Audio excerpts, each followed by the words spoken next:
pulpit. I love it. Let's get on the soapbox here. Welcome to the energy revolution. You guys are the change. Recognize yourselves as the change. I think that's kind of the key message that we're gonna talk about here. We're gonna go through a few slides. I'm gonna try and make it quick. It's open forum. Feel free to ask questions. We're gonna try and fly so that I can leave just a lot of time for you guys to ask as many questions as possible. So I am Jeremy Gertz from SunGrid.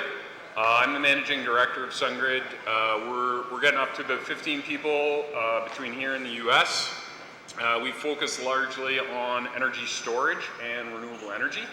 And we basically incorporate all things from a position of knowledge and try to assist projects to completion through feasibility, engineering, financing, construction, management, operations, and ongoing maintenance.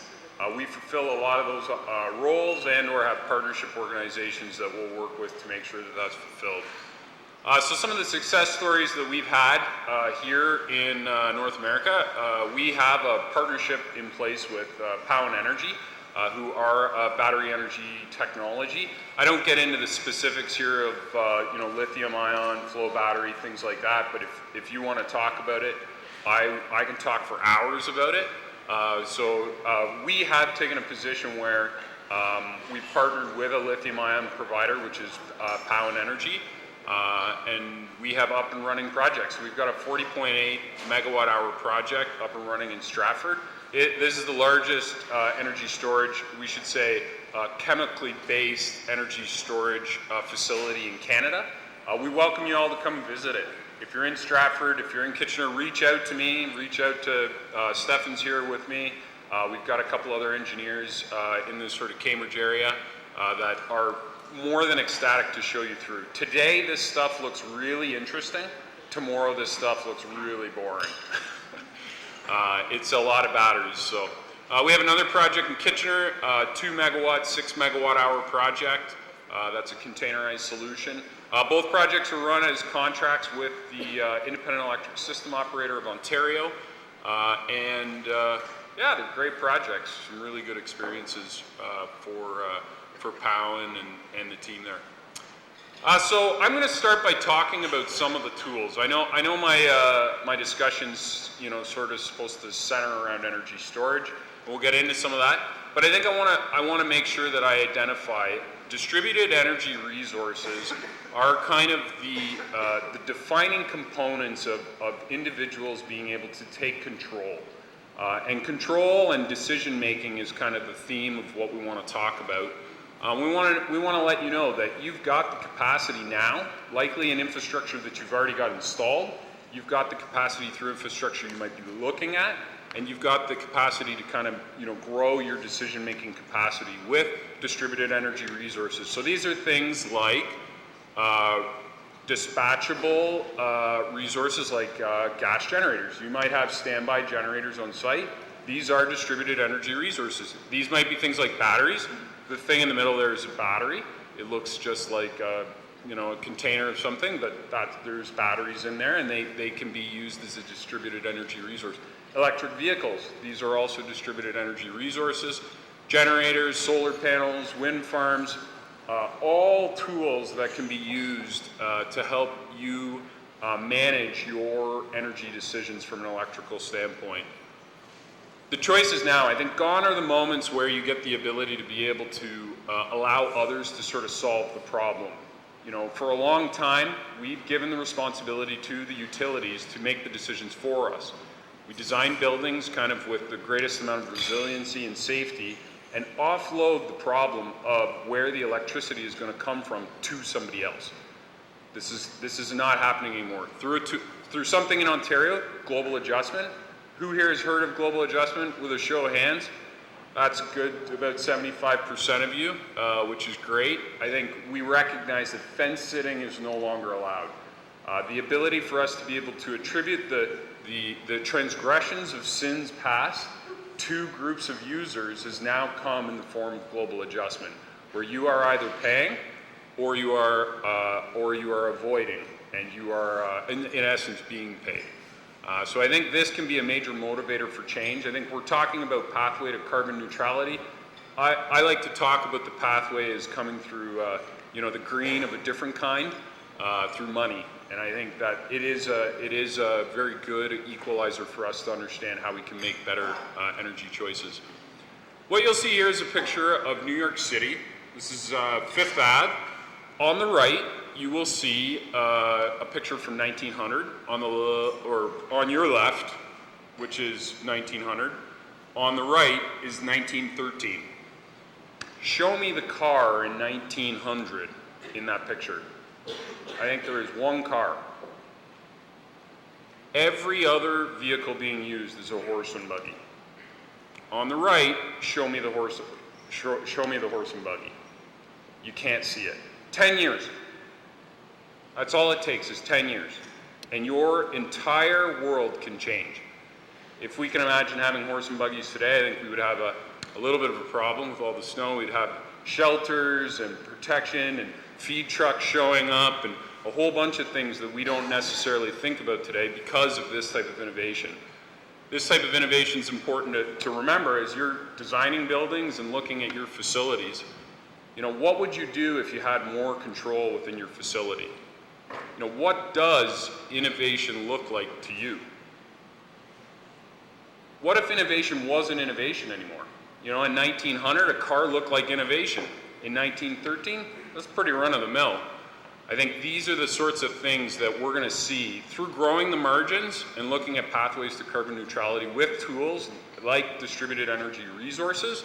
We see these as the tools that are going to become, today they look like innovation. Today the battery looks very interesting, it looks different. Tomorrow the battery doesn't look interesting. Today it's innovation, tomorrow it's not. How are you going to be a part of that change? How are you going to look to integrate these resources into your decision-making platforms? We're at the back, we were talking over lunch about change management and how we take responsibility for change management. And I think this is probably one of the most critical things.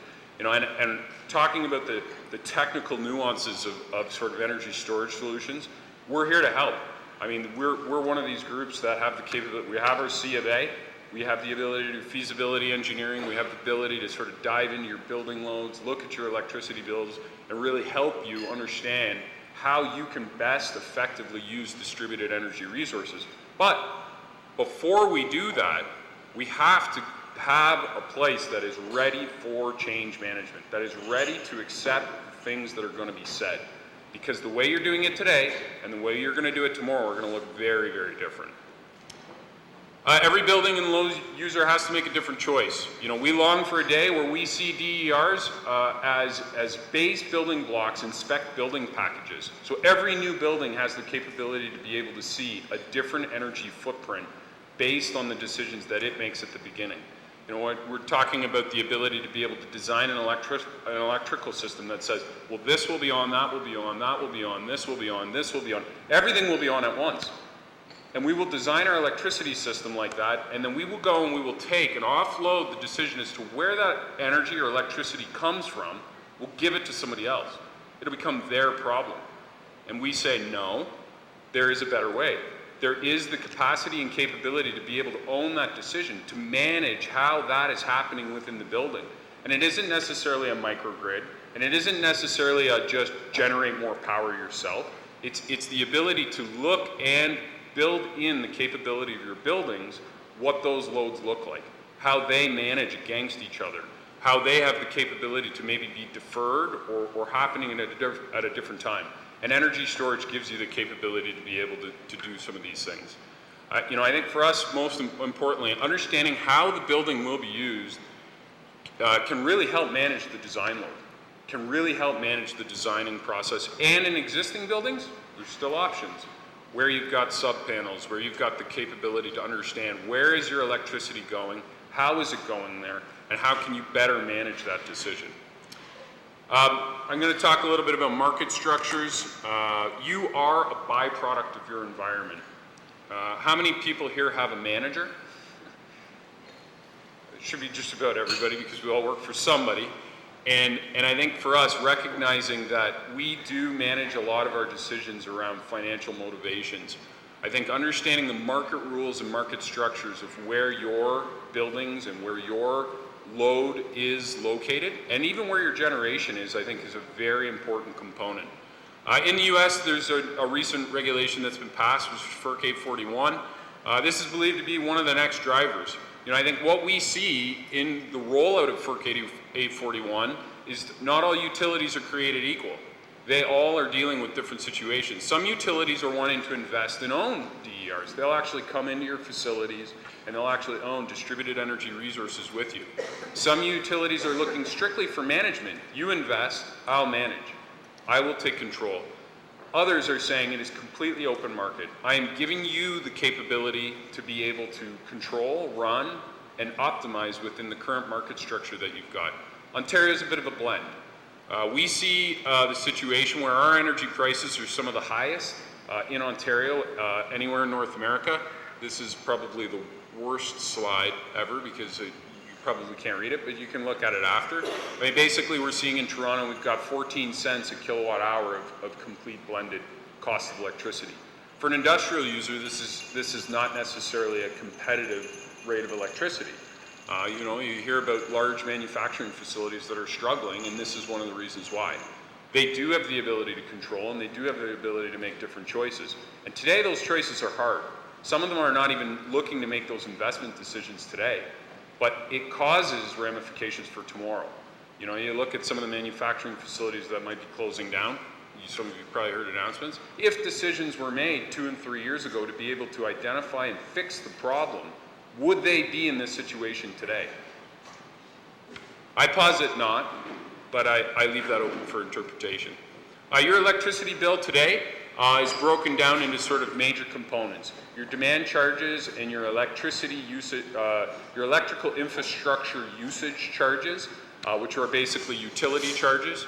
Your hourly Ontario energy price, these are things like the solar, the wind, and the nuclear, and global adjustment. Global adjustment is the payment for the fixed charges associated with being able to manage the system at peak. This is the mismatch between the load of the province on a regular basis against the generating capacity and the infrastructure set up to be able to support that peak. So when you use power on peak, or when and really it's a provincial-based mechanism, when the province uses power at peak, we still have to pay for that infrastructure in the middle of the night when we're not using it. And you hear about negative purchase prices on hourly Ontario energy price. I think it's a little bit of a misnomer. I think there is bilateral agreement that basically manages a lot of that. But our generating capacity is set up to handle that problem 50 years ago when the design engineers, and even today when the design engineers say it's all got to be on, I got to build wires, the system has to be able to set up to handle that. It's a bit of a problem, and we're offloading it to somebody else, and it's coming back, and we're having to pay for it. There's no more fence sitting. So Class A versus Class B, we see energy. Your megawatt hours, generally in a Class A user, this is not a big portion of your bill. You're seeing 10% of your bill is likely coming from the actual raw energy that is generated by the province. We see more in Class B that this cost is quite high. The generating capacity is downloaded a little bit differently to Class B users.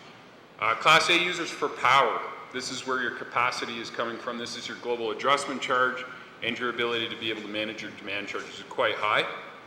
Class B users is definitely much lower. Your distribution system usage charges, that component that your utility is taking out to serve you, it's not actually that much. In the grand scheme of things, as we look across North America, it's not actually that much. And I think your connection charges and the cost of building the infrastructure in order to support the greater load, I think becomes one of the larger charges that you end up bearing. Energy, again, is fairly low cost in Class A. Power is expensive. Class B, can you elect to be Class A? These are some of the questions that we like to ask. Are you above 500 kilowatts on a monthly demand basis? Or do you have the capability that you could be above 500 kilowatts? Energy is expensive and power cost is relatively low. Some of the financial structures for distributed energy resources, and these slides are available for you. We see some of the capital costs there related on a per megawatt basis based on some of my past experience and some of the projects that we've installed. And then we see sort of variable financed sort of charges with respect to how much you might pay for these on a sort of blended rate. There's the capability for you to get access to solar at 10 cents a kilowatt hour. There's the ability to get access to wind at 10 cents a kilowatt hour. The province has the ability to get access to these types of things. However, managing the global adjustment component, managing the sizing and the situations where they have the ability to manage the ebb and flow of generation and your usage, this is where this cost goes from a 10 cent a kilowatt hour to a 14 cent, 15 cent, 16 cent, sometimes even north of that. So energy storage is one of those components that's newly emerged and basically has now become cost effective to be able to sort of assist you in doing that. This is an example of a facility structure that we would use to fund different SPV structures for either PPA or an energy savings contract, just as an example for you. So I want to walk through a bit of an energy storage system design for you to help you kind of make this a little bit real. I've taken an example of a facility and a bit of load and tried to show where there's the capability to be able to shift power within a system design. So if we look at the loading design for a facility, this is an example day where we've taken the load charts of an HVAC system, a process, a lighting system, another process, and we've culminated it. If we look at what happens on peak, we see that the usage of this facility could be upwards of about 500 kilowatt. Generally, what we'll do is multiply it by 20%. We'll go back to the utility and we'll say, do you have the capacity to be able to provide me with 600 kilowatts of power at one given moment in time?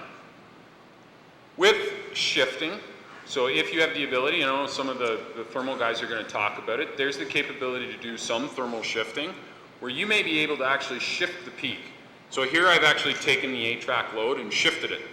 Because on peak it'll happen kind of midday, we've actually shifted that earlier in the day, and that gives us the capability to manage load. So this brings our load down, to about 450 kilowatts.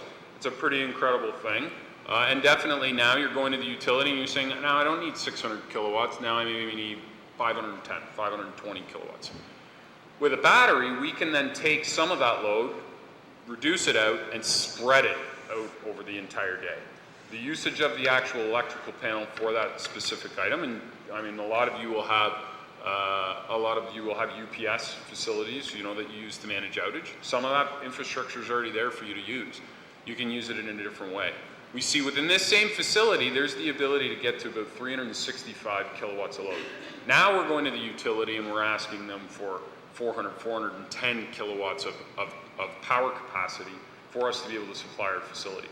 So we've dropped the ability for us to have to offload some of that problem through nothing more than integrating some energy storage facilities, which ultimately are going to have cost savings for us with the utility, which are ultimately going to have cost savings for us with respect to our demand charges, and are ultimately going to allow us to actually have a greater amount of flexibility and control in our facility by doing nothing more than inserting an energy storage facility in the right spot. And I think for us, there's a lot of opportunity to look at where we can do that in any situation, in any building. So now we move on to sort of a global adjustment, a behind-the-meter infrastructure play.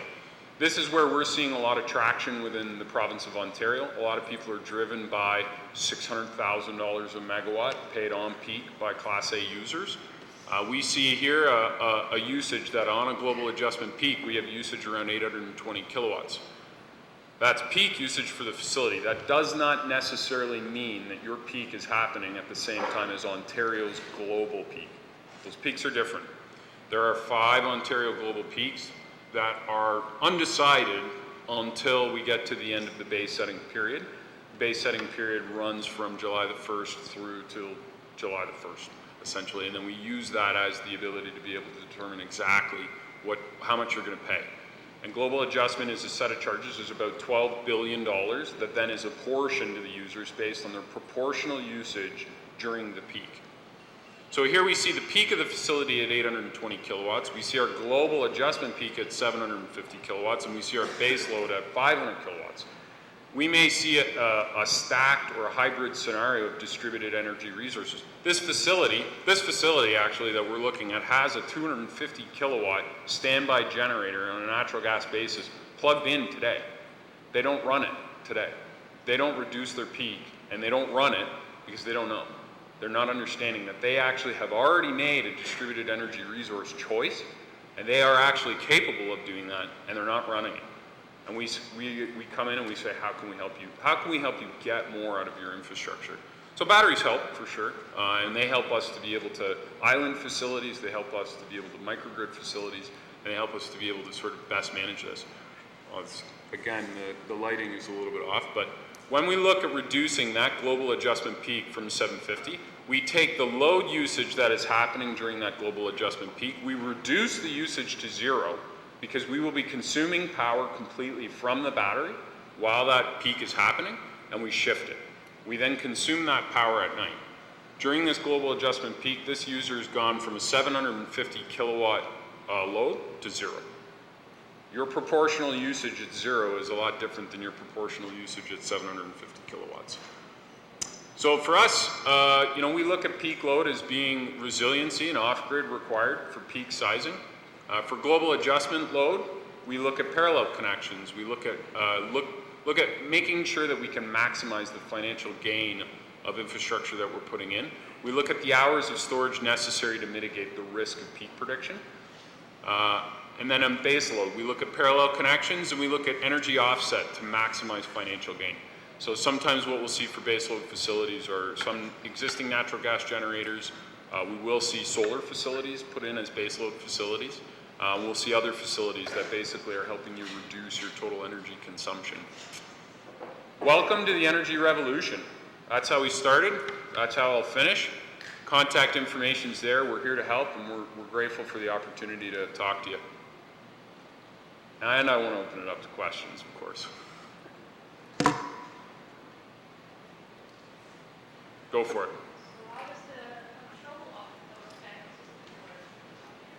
Yeah, so there are a number.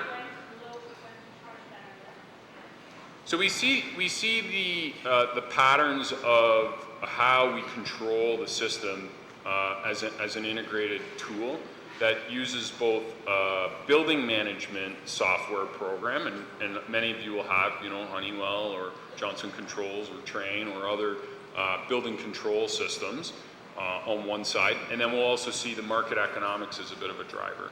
And we'll be managing between these decisions, and there's a number of different software platforms that can do this. And for us, it's about right-sizing it for your facility.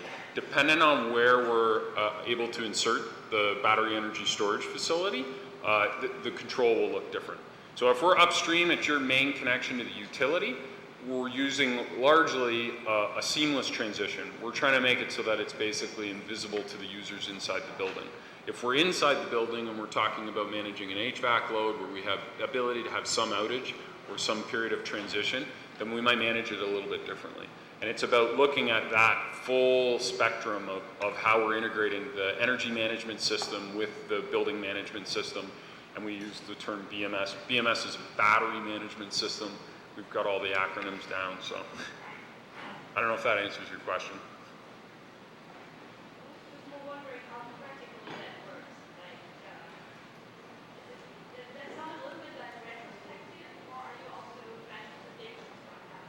Yeah, so SunGrid doesn't take responsibility for predicting the peak or some of even the building load predicting of your local peak. I think we see that as there is groups in the world today that are very good at that. And I think for us, we like to dovetail with those systems because they're already predictively assessing where your peak is going to happen. And for us, they actually can tell us, oh, well, you can shift. And then as we start to break down the load, panel by panel, then we start to say, oh, well, this panel is actually going to be a majority of the peak. That's the point where we're going to start to look at managing transition, right? That's the point where we're going to look at a battery management system that is being stored. I have a question. Go ahead. So my question is, what is the ROI for this? So my understanding is that you're using batteries to offset, usage at peak. And Yep. So how long, if I, let's say I own a large portfolio, would that start to make sense for me when I'm looking at how much I'm paying? And my second question is, what does this look like when it's happening on scale? Are we not just shifting peak, or just? Yeah, I think both very valid questions. I think ROIs can vary depending on your risk appetite. I did an MBA, and the one thing I learned was risk equals reward. Some of these energy management systems in a battery energy storage solution, we can have paybacks in less than a year. You quite literally, if you did everything perfectly, you could. Now, the flip side of that is you could also invest in this and not have a payback at all in a year, and it might take you quite some time to get that back. I think also it depends where you exist in the food chain. So there is, in the global adjustment space, there are developers, there's financing companies, there's EPC companies, there's engineering companies, and then there's owners of buildings. So if you own that load and you make the decision to take control of your decision and make an investment, your paybacks will be much higher because you're not margin. It's not layers of margin. Not everybody's wanting to take that risk, especially for a portfolio of buildings, and sometimes there's a benefit to that cost. Typically we're seeing kind of from the development community sort of two models. One is a finance solution, one is a leased or shared savings solution. The shared savings solution, you save out the gate. Many of them are looking to offer savings to you with no investment at all from you, just a commitment that you share the savings when you save. There's a variety of developers who can do that, and if you'd like us to make introductions accordingly, we're more than willing to do so. I think in a finance solution, you get the capability to take that control and take on that ownership yourself. So your second question was scale. How do you manage it across a variety of buildings? I think that depends on how big your loads are. That depends on if your usage is Class B, Class A. How is it differentiated? If they're aggregated and you can consolidate meters to get to Class A status, there's a lot of parameters there that you got to kind of dig into and really sort of figure out exactly the best way to manage it. We see the peak predictors. There's about 10 different peak prediction service companies in Ontario right now. We get the ability to integrate with them, and it's a fairly straightforward and seamless process that we identify at the point of engineering to make sure that integration is happening sort of seamlessly. So the scale, we can install a 500 kilowatt hour battery is probably around the sort of smaller side, up to we're looking at a 200 megawatt hour installation right now. So since there are people like you who are helping people avoid those peaks, do you see the ISO going away from that, or where do you see them going? Will there ever be access to the hope to your customers? Yeah, I mean, I would say the concern around policy change is real. The policy will change. Let me put everybody's mind at ease. Over the next 50 years, things will change. And I say that somewhat facetiously, but in order for me to be able to say, yes, it's going to change, and for us, the uncertainty of change shouldn't stop us from making decisions. The value of being able to manage an integrated resource within your facility, regardless if it's global adjustment today, tomorrow if it's a capacity-based market, or if it's some other sort of mechanism that is being used to compensate for that, there is a mismatch between load and generation within the province. That's not going away.